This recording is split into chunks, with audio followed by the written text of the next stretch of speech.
We good? Yeah. All right. Yeah. So I hope you guys gained a lot from Eva's lectures about the first two families that God worked throughout providential history. This time we're going to be talking about the third family that he worked through in biblical history. And this is the providence of restoration through Abraham's family. And actually, when we learn about Adam and Noah, there's times where there's a lot of faith that's being put in by the central figures, like Abel, offering up the best sheep that he had, or Noah, who gave 120 years to build this ark on top of a mountain where there's no water. No one heard of a flood for like centuries probably. It didn't make sense, but he gave all his heart and his faith towards God. But unfortunately, these two families ultimately failed because they weren't able to establish the foundation of substance, which was unity between two people in a relationship, Cain and Abel, or Noah and his son Ham. Thankfully for the first time in human history, God will claim victory in this story. He has experienced heartbreak over the course of 400 plus years from Adam's family and Noah's family.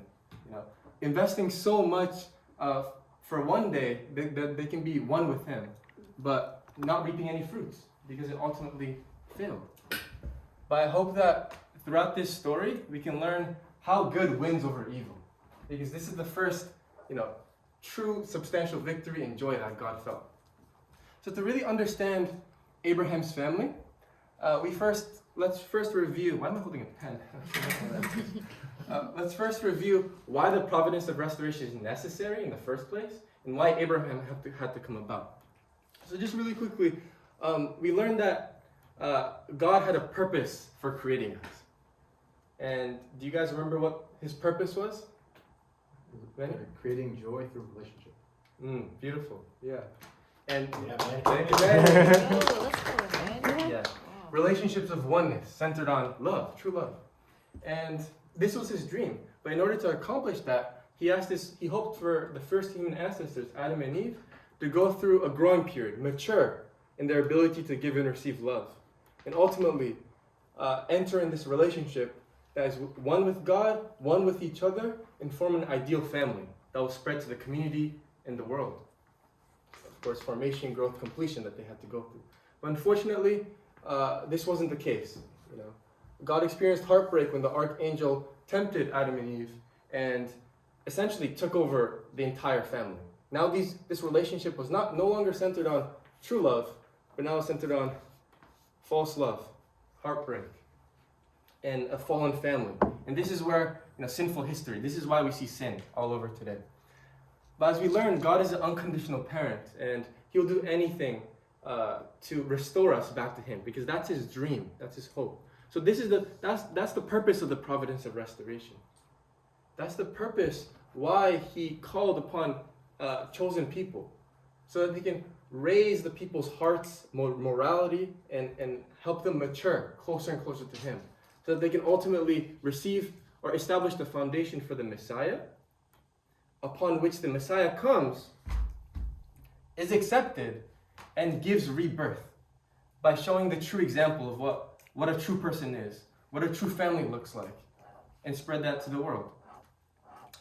Now, we discussed how Adam's family wasn't able to be accomplished that purpose. Noah's family wasn't. So now 400 years later, and the Bible's a little bit more specific than Abel to Noah, because Abel to Noah was also 400 years, but it's actually 10 generations as well. We see these providential numbers that Luke talked about this morning, a 400 year separation of Satan, separating the mistakes of Adam and Noah's family, so that God can call upon Abraham. And Abraham's family's mission was to, once again, establish the foundation for the Messiah, to prepare for the Messiah's coming. And in order to do that, the foundation for the Messiah has two aspects, as you learned. Do you guys remember? Anyone remember? Brendan, do you remember the first one? You can go through your notes if you need. Foundation of. Well, you stopped covering it. Did you know these abbreviations?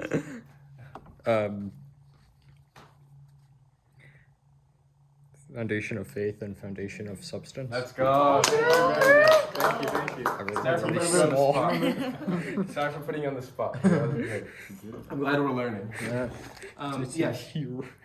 So, God first called Abraham to establish the foundation of faith. He was the first central figure in this family.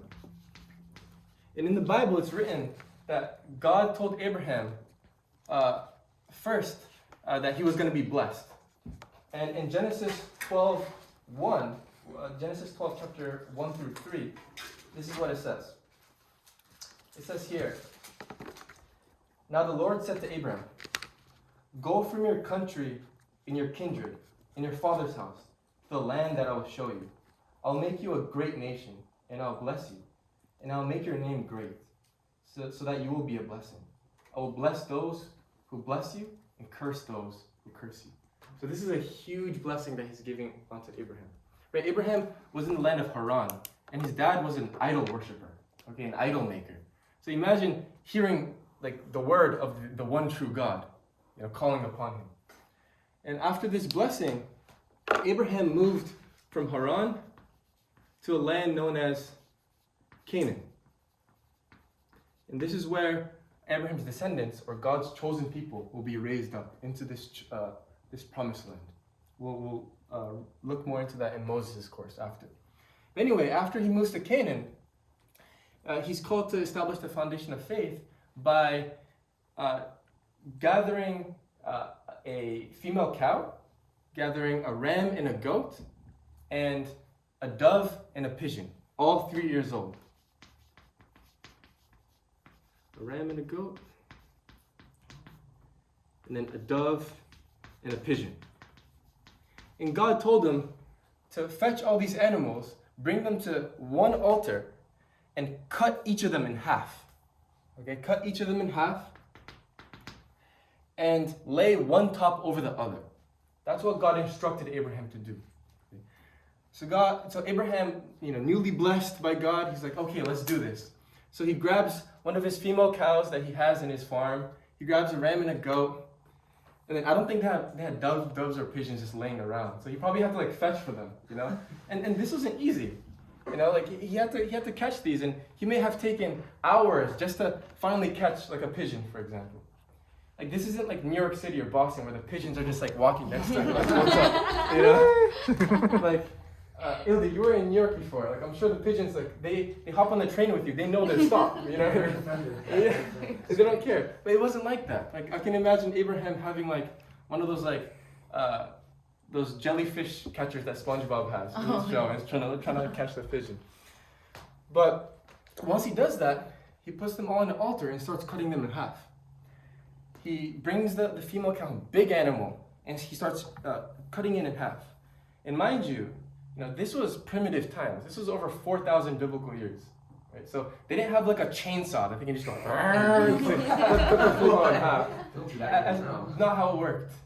He probably had a dull knife to cut the whole cow. That was probably resistant, right?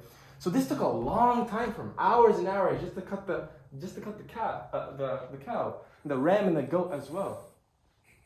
And at this point, he cuts the cow, cuts these two animals, and he has the dove and the pigeon left. But bro is tired.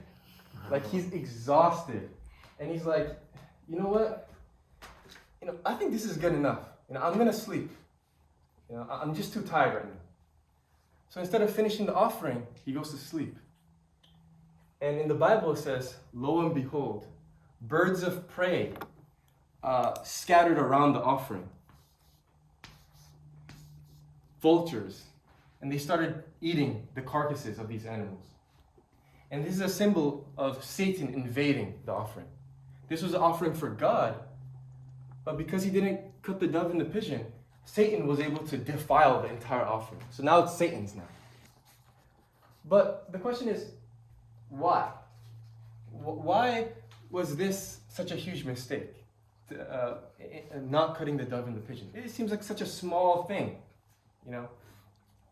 In addition, actually, after Abraham woke up, God told him, because you didn't cut the dove and the pigeon, your descendants will be subject to 400 years of slavery in a foreign land. And this was the slavery, historically, the slavery of the Jewish people under the occupation of Egypt. And we'll learn Moses' course in bringing them out later. But 400 years of slavery for his descendants, for not cutting a dove and a pigeon. That seems absurd. But why? There's two aspects to this. First, the symbolic reason why. The symbolic reason why is it has to be understood by understanding what God was trying to do with this offering. First, he called Abraham to gather these three stages of animals in order to restore the three growth stages that were lost due to Adam and Eve falling. So dove and pigeon were in the formation, symbolize the formation stage, ram and goat growth stage, and the heifer completion stage. And by offering them all up on one altar, symbolically, Abraham's restoring the mistake of Adam's family and the mistake of Noah's family. In addition, God called Abraham to cut them in half because symbolically to separate good and evil. Even within us, we learn that we are in a midway position, guys. God has claim over us. God speaks to us sometimes. But also we have that other voice, that devil on our left shoulder. And symbolically, God was asking Abraham to divide God and Satan, so it's clear. And then lay one half on top of the other. Lay God's side on top of Satan's side to symbolize victory, God's victory over evil.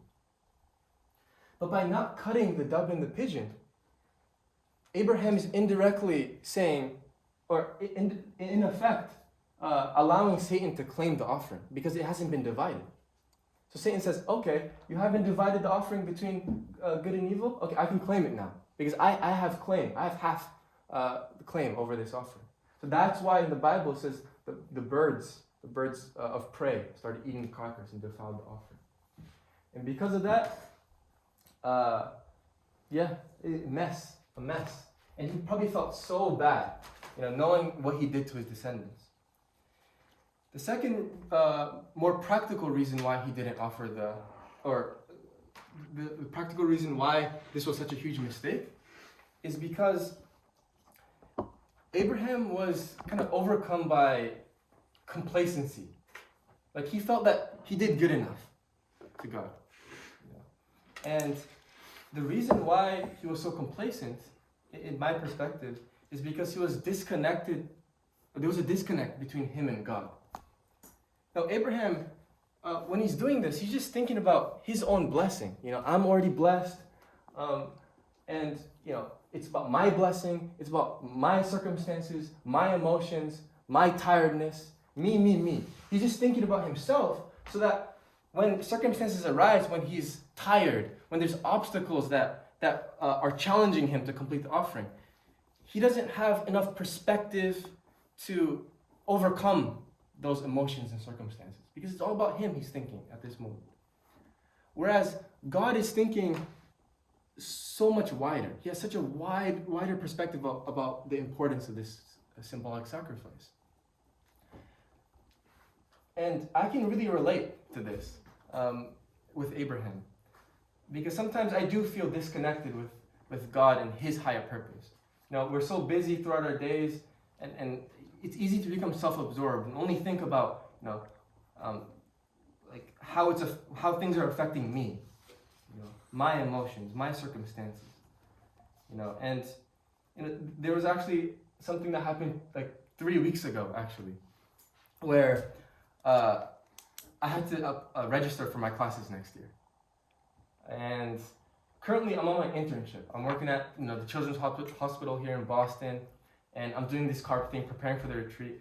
Like, school, I'm already in school. Like, it's going to work out. I didn't really prioritize registering for these classes because I felt like I had other priorities, right? And then the email comes in and says, okay, registration deadline's in a week. I'm like, okay, I'll do it, like, later. Like, right now, it's not my priority, right? Like, I'm good. I'm already blessed. I'm already in school. Same thing with Abraham. And then I get another email. I keep pushing it back to the point where 2 weeks later, I get an email saying registration is closed. guys, registration is closed. Am I not going to go to school next semester? Right? Am I going to have to push my graduation? Am I going to have to see all my friends walk, and me stay behind? I felt so bad, and I went to my parents, and of course they were very disappointed in me, but we were kind of trying to flesh out why. Like, it literally would have taken 30 minutes to register. I'm even mad at myself when I'm talking about that. Oh my God. And what my parents told me, which I also agree, is I wasn't emotionally and artistically connected to the reason why I was going to school. I was just thinking, okay, this is just to go to school, and that's it. That was the end of my purpose for registering, to go to school. But why do I go to school? What's the higher purpose behind that? Because I can, contribute towards developing a career where I can provide value for the world and represent God.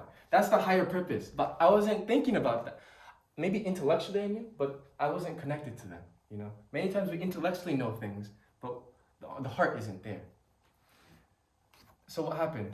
I had to hop on an academic advisor meeting, trying to figure this all out. And thankfully, I'm going to take classes next semester. All right. But there are a few classes that I wasn't able to get, so I'm going to be taking an extra summer class. So my graduation is prolonged. Just like how Abraham's mistake prolonged God's providence. So a lack of higher purpose leads to, unfortunate results, which ultimately prolong whatever goal we have. So I hope that throughout this lesson, we can think more about, what are we doing in our lives right now? And do we have a higher purpose towards them? Because when emotions, like negative emotions or circumstances come our way, if we don't have a higher reason to do these things, we're going to just not do it. A couple people here, including me, sometimes we feel a lack of commitment with things we do. This is the core reason why, because we're not connected with a higher goal, higher purpose. And the higher the purpose, the more motivation, the more fruits it will sow. And the highest purpose is God's purpose, okay? Mm-hmm. So that's why we're learning about the divine principle, to learn more about His purpose. So that ended in failure. But like I said in the beginning, Abraham's family was victorious. So how was it victorious? Well, God gave Abraham another chance. And a question that might arise is why? In Adam's family, there was no other chance. In Noah's family, there was no other chance. Why in Abraham's family specifically? The first reason why is because God's principle states that the third time the providence is conducted, it will come to completion. And this is stemming from the number 3 as being the number of completion. Right? We have number 1, formation, growth, and the third one is completion. So in Abraham's family, it had to be completed. So God had more reason to give him another chance. The second third time. The second reason is because in Adam's family, as well as Noah's family, Satan attacked through 2 generations. Adam, Cain and Abel. Noah and Ham. Satan had defiled those relationships through 2 generations. So God can reclaim 2 generations this time by working through Abraham and his son, Isaac, this time. So 2 generations that God can work through now. And the last reason is there were enough good conditions that were made from the faith of Abel and Noah. So because of the merit that Abel and Noah had, God could give Abraham another shot, another chance. So let's see how. So Abraham, goes about his life. Of course, he's feeling horrible for his descendants. But his wife, Sarah, at this point, they're both 90. She's barren. She can't have kids, unfortunately. So Abraham's he's so tight. He's like, God, am I really going to, pass everything on to one of my servants? I'm not going to have any lineage. And then Sarah says, you know what? I'm going to give you my servant, Hagar, and you can pop a kid, you know? I don't know. And so Abraham and Hagar conceives, and they name him Ishmael.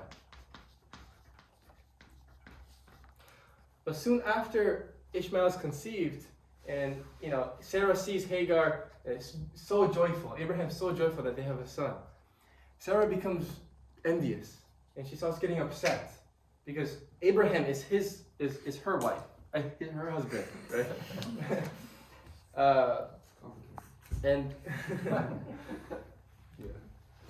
And what she does is she convinces Abraham to kick Hagar and Ishmael out of the tent and make them wander in the desert of Bathsheba. Just giving them a jug of water and saying, go survive. Make something out of yourself. So Abraham listens, and he sends Hagar and Ishmael away. And at this point, Hagar and Ishmael, all they have is water and a camel. And they're getting tired. There's no place to stay. There's no nourishment. And Hagar is watching Ishmael die. And she says it says in the Bible here, when the water in the skin, the jug, was gone, she cast the child under one of the bushes. Then she went and sat down opposite him, a good way off. And she said to God, "Do not let me look on the death of my child." And as she sat opposite him, she lifted up her voice and wept. The voice of the boy, he was crying. And God comes to Hagar and says, "Hagar, what troubles you? Do not be afraid, for God has heard the voice of the boy where he is. Come, lift up the boy and hold him fast with your hand, and I will make a great nation of him." So he blesses Ishmael, even while he was on the verge of death. And because of this, the Arabic people many nations came from Ishmael, and these are the Arabic people today. And they were blessed with the religion of Islam. This is an Easter egg, by the way. This is not the main point, but anyway, afterwards, Abraham is blessed by God and says, and God says to Abraham and Sarah will conceive a child. Sarah will conceive a child at 90 years old. That's wild. I don't know how the biology works, but God is great. God is miraculous. That is good. So Abraham and Sarah conceive, and they name their son Isaac. And Abraham raises Isaac so that Isaac knows who God is, the God that revealed himself to Abraham. So he was raised well with a strong faith. And a decade or so later, God reveals himself to Abraham again. And he says, "Abraham." He says, "Here I am, God." And God tells Abraham, "Go to the mountain you see over there, Mount Moriah. Go with your son. Go to the top of the mountain and sacrifice him. Kill your only son for me, to show me your faith." And you could imagine how hard of a request or command this is to accept. But Abraham understands what happened due to a lack of faith here. So he musters up the courage to grab his donkeys, grab his servants, call his son over, and they start making their way up this mountain. And on the third day, they're hiking along. He tells his servants and the donkeys, "Okay, stay behind. Isaac and I are going to go to the top of the mountain. We're going to pray, offer some lamb, and then we're going to come back." So they obey. And now it's Abraham and Isaac. And they're walking. Abraham is carrying, the fire and the other material. Isaac's carrying the wood for the offering. And at some point, Isaac says, "Father, where's the offering? We usually have a lamb by now." Abraham's like, "Don't worry about it." Keep going. And at this point, Isaac is old enough to understand what's going on, And in the Bible, it doesn't say how old he was, but we can refer to the point where he can hike for over 3 days up a mountain. He can carry wood all the way up. So he's not just a baby or a kid that doesn't know anything. He's just innocent, I'm getting put on the altar. He doesn't like that, But Abraham sets up the altar with Isaac. He lays Isaac on the altar. And he grabs his knife. And as he's lifting up to slay his beloved son, weeping, an angel comes to him and says, Abraham. Abraham says, here I am. He says, do not touch the child. You have shown your faith in me. Now I know that you fear God. So this was a wonderful accomplishment because through this, Abraham was lifted up to the position of already having killed Isaac. Because his mind was already determined to kill Isaac. And what was this position of already having killed Isaac? It was the position of separating Satan from him. And the reason why it was the separation of Satan from Abraham was because Satan has claim over the flesh. But by giving your life, and even more valuable, your son's life, you're completely showing absolute devotion and complete separation from Satan. And in addition to that, Isaac was able to be separated from Satan because, he was completely one with his father. He understood what was going on, and he laid on the altar. And Abraham, this man was like 90 plus years old. No way he's gonna wrestle with his 14-year-old son, for example. His 14-year-old son would have just could have ran away if he wanted to. And the Bible says he calmly, went to the on top of the altar and was, followed and trusted his father absolutely. And he not just Abraham being his father, but Isaac truly believed and truly had faith that God was working through Abraham. This is absolute faith and commitment. And because of that, God could work to establish the foundation of faith now in Isaac. It's Isaac's turn now. But Isaac's victory will also be Abraham's victory because they're completely one in heart. Completely one in heart. It's like if I'm one in heart with my parents and I graduate, it's like their accomplishment too. They raised me. They paid for my education. They did everything. So Abraham can also reap the benefits through this absolute unity. This is what was missing in Noah and Ham's relationship here. This was absolute unity. This was not. So after he puts his knife down, he's embracing Isaac, crying together that he can still be alive. And God calls Abraham to look in a certain direction at a bush, and there was a ram. So they both, he's stuck in the bush. So they both get the ram, they bring it to the altar, and they offer it together. And the offering is accepted. So Isaac was the central figure of this offering of the ram. The time period, at the mountain. So successfully the foundation of faith was accomplished. Let's go. But it's not over, right? Abel was able to establish the foundation of faith. Noah was. But what's the most difficult is the foundation of substance. That's when you really have to put your faith to practice with your relationship, right? So in order to do this, Isaac and his wife Rebecca, they were given two sons, two twins. The older being Esau and his younger brother Jacob.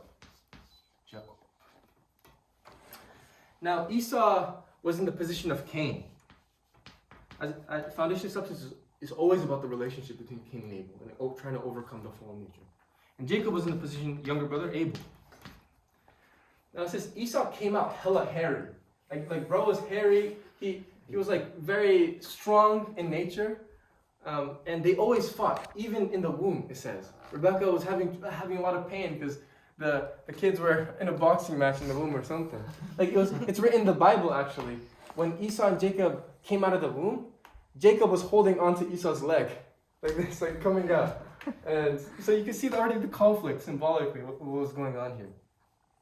Esau grew up, man, filled with testosterone. He loved going out in the woods, hunting game, and all this wildlife kind of stuff. And because of that, Isaac and Esau were able to bond as father-son. They both loved doing that. But Jacob, he was a stay-at-home kind of kid. He was a mama's boy. He learned how to cook, how to housekeep. He was hella beta. I'm not gonna count. Come on now. He must be someone later. Yeah, he'll change later. Yes, but But anyway, there was definitely a distinction between them. But Jacob's mission here was to restore the position of Abel first. And the reason why is because Abel was killed by Cain, right? So Jacob had to restore that position. Where do I put this? Let's put it here. Jacob restoring Abel. And there are three ways he was able to do this with. The first is to what's called win the birthright on the individual level. What does that mean? Let me clear that up. On individual level. So the birthright is something traditionally, even happens today, where the eldest son has claim over the wealth, the privileges, and the blessings of the parents. The eldest son inherits all of that. But because Satan has claim over the eldest son, now God has to reclaim that birthright that now Satan claims because he claims the eldest son. Does that make sense? Okay. So to do that, one day, Esau's out there, he's hunting game. He's typically very ambitious, and he wants to attain his goal no matter what. So he's hunting, but he's not finding any deer or game. And he goes deeper and deeper in the forest. He doesn't find anything. He gets thirsty. He's starting to get hungry. Days in the forest.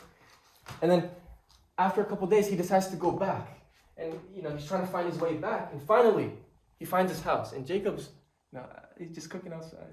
He's cooking soup, delicious soup. You can smell miles away. Some nice soft bread. And he runs up to Jacob. He's like, bro, I need that. I need that ice right now. Give me the soup and give me the bread. And Jacob's like, okay, I'll give you the bread and the soup if you give me your birthright. Give me your word. Let's promise. Let's shake on it. And Esau's like, yeah, whatever. Just give me the food right now. I'm starving. I'm going to die, he says in the Bible. And in Esau's head, he's like, I'm going to give him my word, but Dad doesn't know. I'm going to get the birthright anyway, he's thinking. So this is a flaw in character. You can already see in Esau, this lack of integrity. Anyway, so he trades his birthright to Jacob for the exchange of the food. So that's the first symbolic way Jacob was able to attain the birthright. But later on, Isaac, this great man, he got old, and he starts to lose his vision. So at one point, he's like, Esau, I'm getting old. I can barely see now. Let me give you my blessing, because you're the eldest son. Just go get me some game. Get the deer, cook it just how I like, with some extra sauce on it, beans, whatever, and serve it to me. And once I eat it, I'll give you my blessing. And Rebecca, Isaac's wife, who favors Jacob, the mama's boy, she overhears this. And she's like, okay, this is the time to take the birthright away from the eldest son, Satan's claim. So she tells Jacob, you see those two goats there in our farm? Get them, let's kill them, and then we're going to make the food just like Isaac likes. And then not only that, but shave the goats and put the fur on your head, all over your body, because Esau's hairy, and your father's gonna feel you because he can't see. So Esau is still out there hunting his game, and Jacob, pretending to be Esau, presents himself to Isaac and says, "Father, here I am. I got the game for you." Isaac's kind of confused. He's like, "Let me feel you." And he feels him. He's like, "I hear the voice of Jacob, but I feel Esau.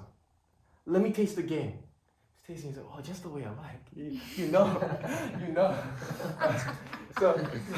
So then, Isaac gives Jacob the blessing, thinking that it was Esau, and he says here. Let me find this here. The Bible is way too big to find this. Okay.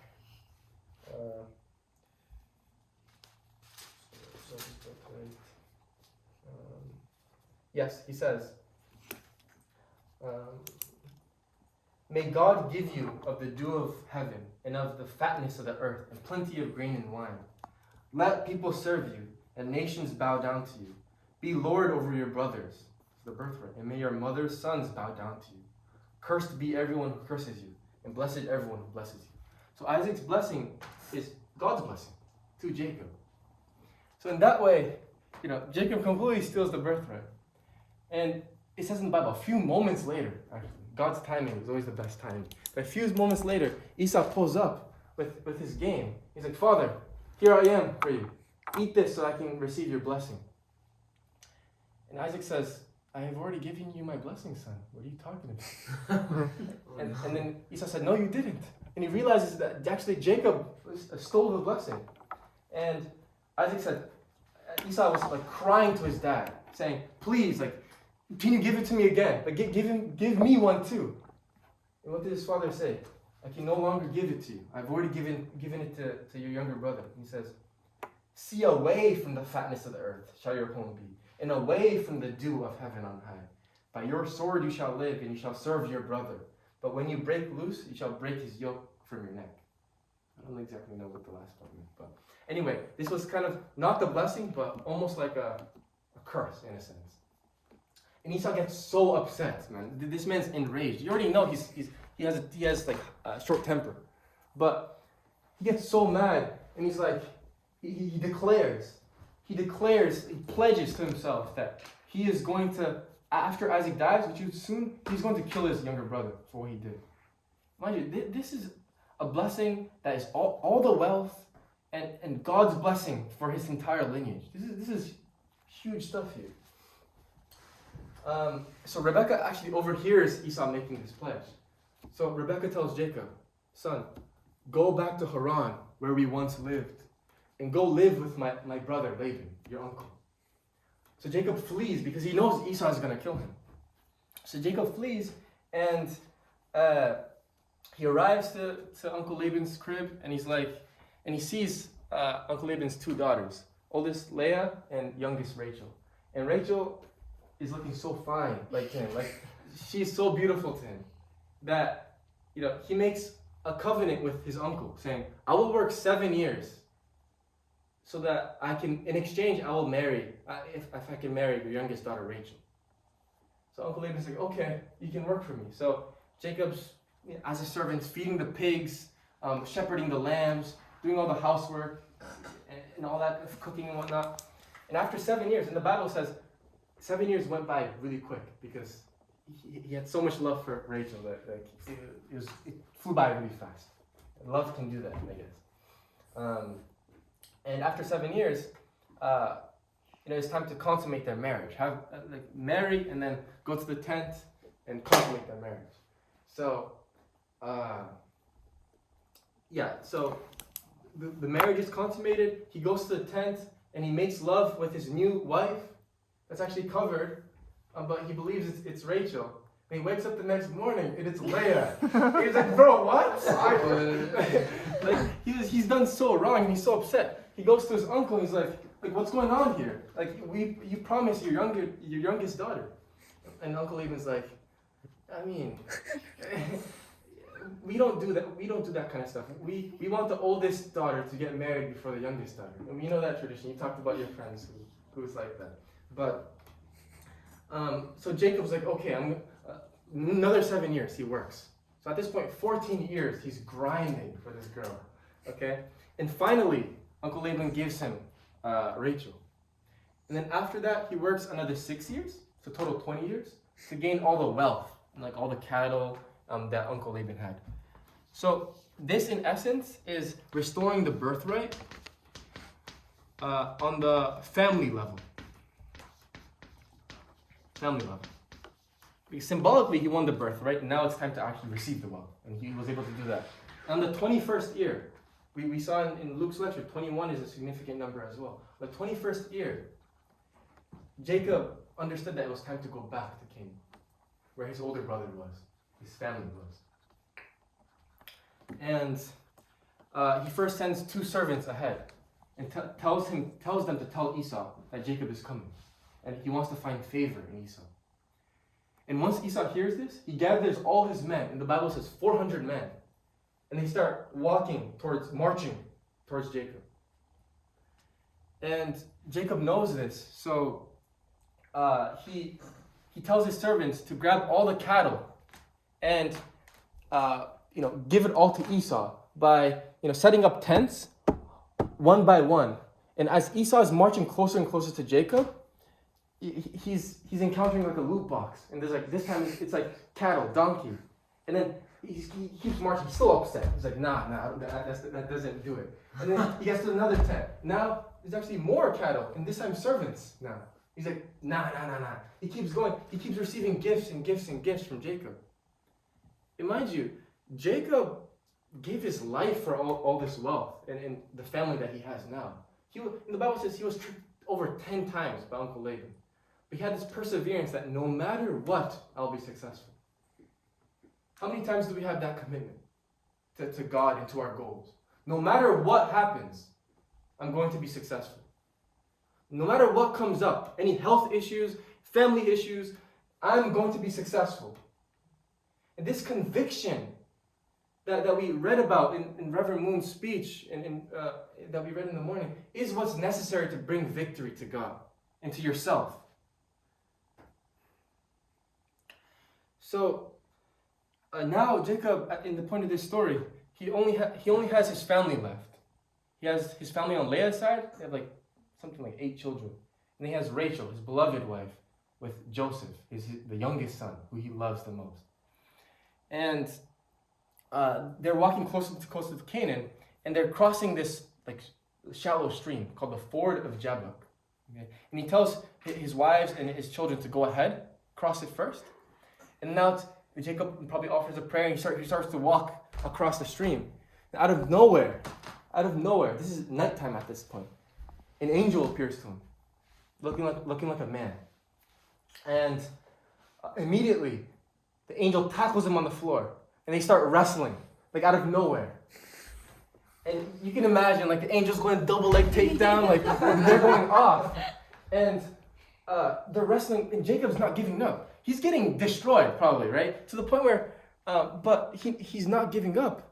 And the angel gets desperate. So the angel is thinking, okay, let me land one final blow to get this man out of here, right? So he lands a mean right hook, a mean one, on Jacob's groin while they're wrestling, okay? And Jacob's a guy, of course, so groin shot does not feel good. It does not feel good, especially.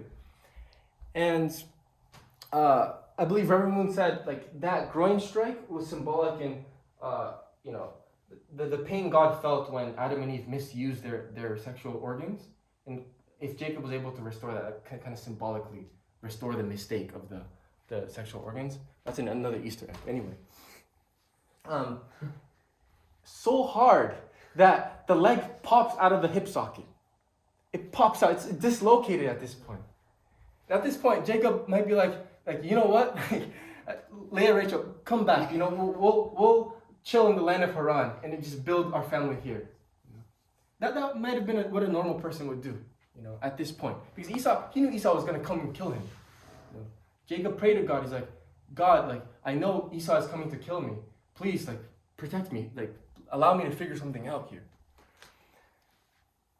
But yeah, like I said, Jacob is fully committed to do God's will, fully committed to restore his relationship with his older brother. Even despite life-threatening circumstances, he's willing to do so. Any other person, let's go back, But he keeps wrestling with one leg left, and dawn is breaking, the sun is coming up, and the angel realizes this, so it's time for him to go. He's like, I have to go. He's probably dragging Jacob along the way. Jacob says, I will not let you go until you bless me. I will not lose this. And the angel says, okay, I will bless you. I want to read the exact verse, but he says, I will now bless you and now name you Israel. Your name is no longer Jacob, but is now Israel. And that means overcoming challenges of God and challenges of humanity. And this is where the name Israel, the nation, comes from. It was Jacob's victory and his perseverance to overcome them.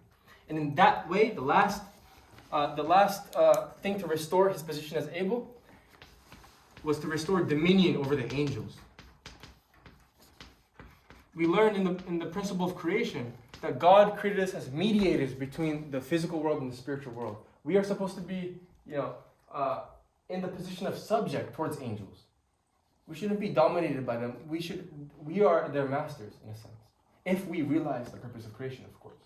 If not, they can cause havoc and fear and whatnot.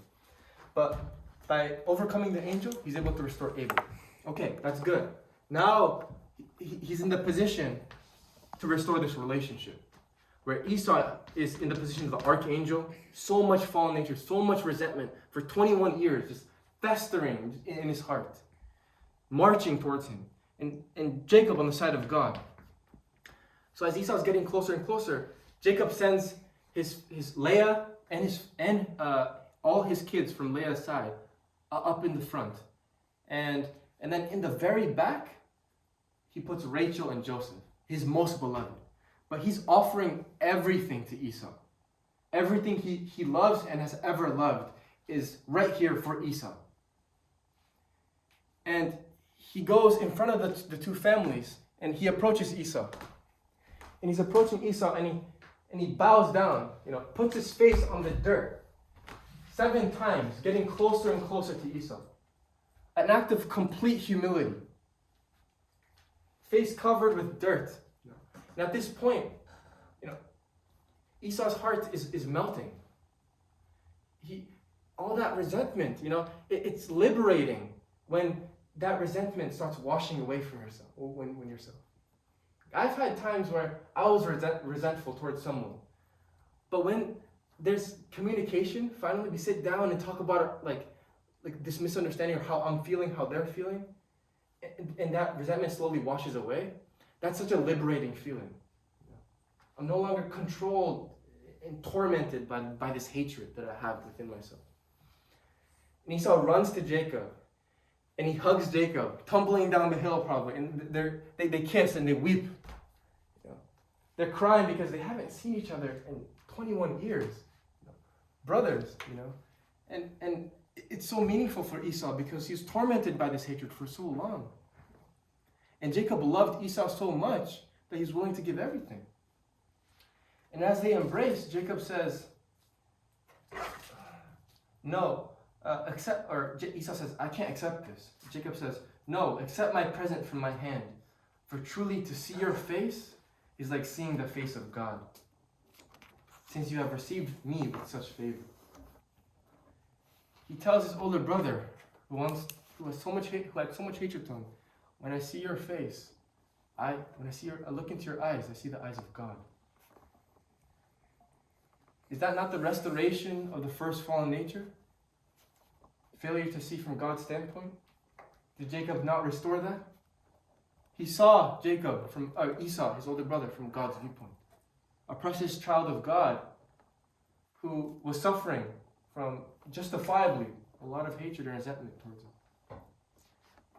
And through this unity, Esau was able to overcome his fallen natures towards Jacob. And the foundation of substance, for the first time in human history, was completed. For God. Let's go. Oh. Let's go. Bravo.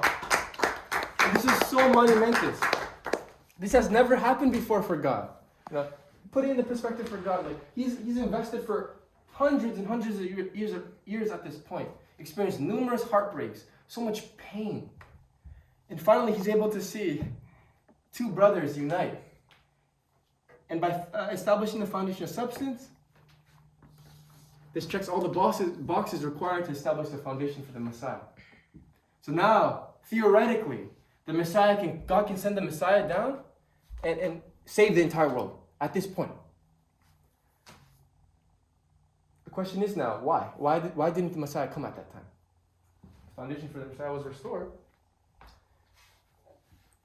If the foundation of substance was restored in Abel's family, or Adam's family like this, or Noah's family like this, the Messiah would have come. By the time of Abraham, 400 years after, there were already nations that were developed around Canaan. Nations that were claimed by Satan. And God had only claimed, full claim and victory in Abraham's family. And this was one family compared to entire nations surrounding them that were Satan's claim. Right? So theoretically, if God sent the Messiah on this small foundation, we call this family foundation for the Messiah. There's different levels of the foundation. Family, because it's Abraham's family. if he did that, entire nations around him would persecute the Messiah and kill him immediately. Can I get some water, please? Thank you, brother. Anyway, because of that, God wasn't able to send the Messiah down just yet. Almost done. How many minutes do I have? I think you actually have some more time. Okay. Yeah, we're just finishing up. So, because of this, God is unable to send the Messiah at this time, but that's okay. God can use this family and work towards establishing what's called the national foundation for the Messiah, where they reach more people. They reach a whole nation. A whole nation is centered on God. And then finally, the Messiah can come and be accepted by a large group of people. Show the example of what it means to be a true person. Have a true family. And everyone can follow suit and establish the kingdom of heaven on earth. This is God's dream. So, just historical context, Jacob's youngest son, Joseph, he actually leads Abraham's family to Egypt to begin the course of serving 400 years in slavery in Egypt. And after this, an amazing central figure that we'll be talking about tomorrow is going to lead them out and possibly establish this national foundation. Let's do it. So, just to conclude,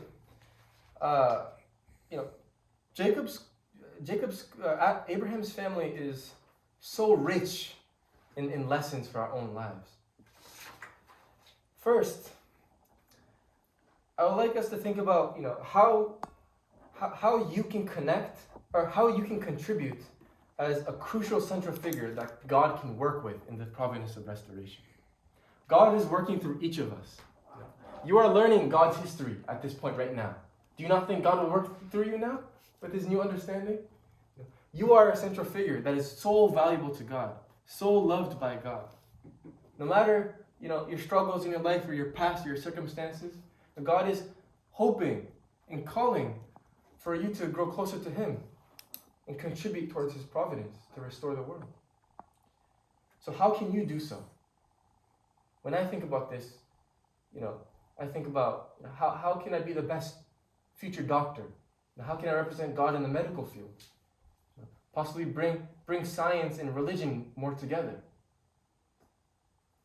What are you doing right now that you can center those things on a higher purpose for God? Another thing is to truly bring victory for the side of God, truly bring victory for good. This requires absolute faith, absolute commitment, and absolute determination to win. We must, do our best to cultivate this kind of commitment. And a question to ask ourselves is, in the things we're passionate about, the things we're doing, are we really absolutely committed to becoming victorious in this? Are we absolutely determined? Do we have absolute faith? The second thing, through Jacob's story, we learn the victory in our lives comes from, or a victory in our relationships comes from pouring out every ounce of love we can to that relationship. Jacob literally had to give everything. Servants and cattle may not have been enough. When Esau saw that even his family was being offered to him, that may have been the point where he truly understood how much Jacob loved him.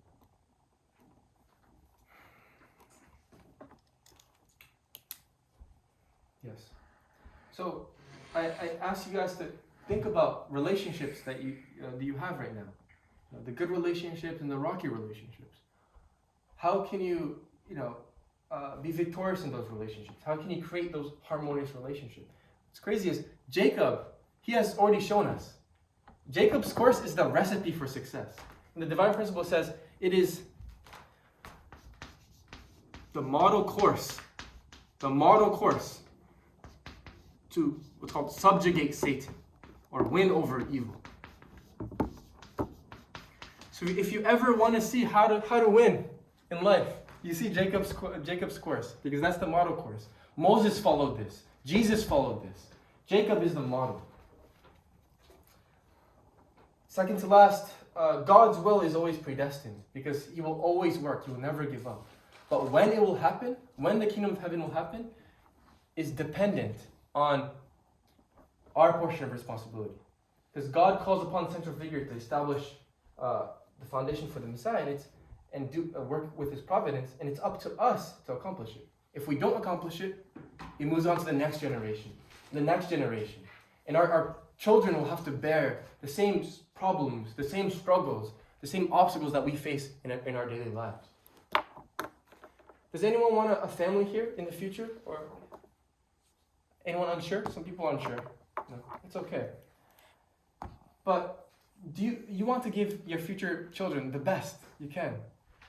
You don't want to have them bring baggage into your family, whether it's physically through bad habits that you carry on in raising your family, or even spiritually, certain unresolved things. So, how can we restore everything? How can we do God's will now, so the next generation doesn't have to experience the same struggles we do? And I don't want to make this but I was going to say, our struggles are not much compared to the people in the past. But that's not true because we have our own challenges. And lastly, it's important to divide ourselves from good and evil, just like the offering here. Divide from good and evil and be an offering that is pleasing to God, being someone that God can work through. So I implore you to think about what are some good things that God is pleased and works with me with. What characteristics does He work with me?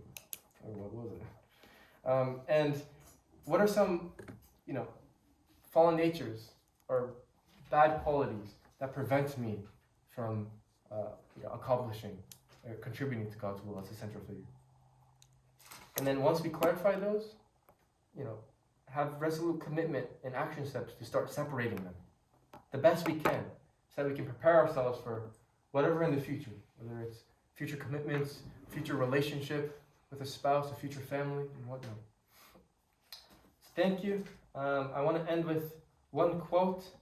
I was looking through Martin Luther King Jr.'s life because he's such an amazing figure that was able to love even at the most difficult time. And I'm looking through his quotes. There's just so many quotes. Like, I was having a hard time picking one. But he says, "Darkness cannot drive out darkness. Only light can do that. Hate cannot drive hate. Only love can do that." The answer is love. Let's go. Let's move forward and let's bring victory. Thank you.